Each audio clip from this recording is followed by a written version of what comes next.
Participation by the DPRK in the Winter Olympics is not always a sure bet. The last time, it was the Games of 2010 in Vancouver.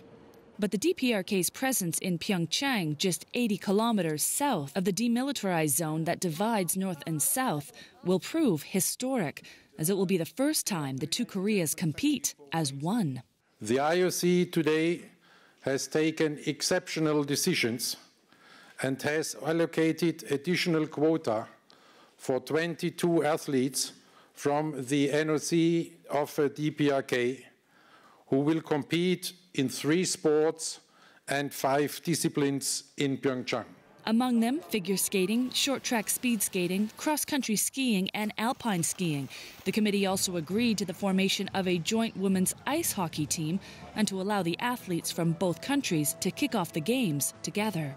Following the wish of the 2 NOCs, the IOC has approved their request to have their delegations marching together as one under the name Korea at the opening ceremony of the Olympic Winter Games Pyeongchang 2018.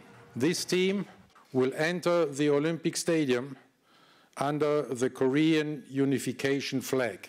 Throughout the talk, South Korean officials supported the move to include their northern neighbor.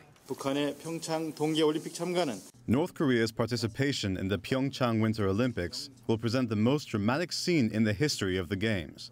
It can be a chance to show the value and power of sports when players from 2 Koreas march together in the opening ceremony and play games together as a unified team. But there have been concerns raised over the fairness to the competition that these decisions bring. Not only have the 22 DPRK athletes missed the IOC's October deadline for registration, but the coach of South Korea's women's ice hockey team says such a late addition of team members could prove quite a disadvantage for her team's chemistry. Many in South Korea are also opposed to the idea, accusing their president, Moon Jae-in, of sacrificing Olympic ideals for diplomatic expediency. The decision of the DPRK to take part in the Olympics follows months of heightened tensions between the 2 countries over Pyongyang's nuclear and missile program. Despite questions of ethics, many governments are applauding the move, seeing it as a step towards thawing those tensions and repairing diplomatic relations. We are very proud Olympics can bring people together, and that's something we are passionate about.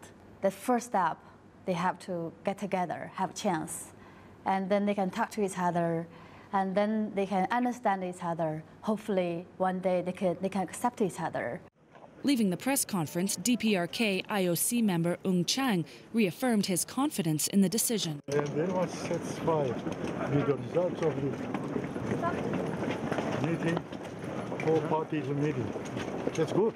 But it is yet to be seen if this positive sportsmanship will translate in the diplomatic arena and whether the Korean reunification flag will grow to fly high or prove a flop. Natalie Carney for CGTN in Lausanne, Switzerland.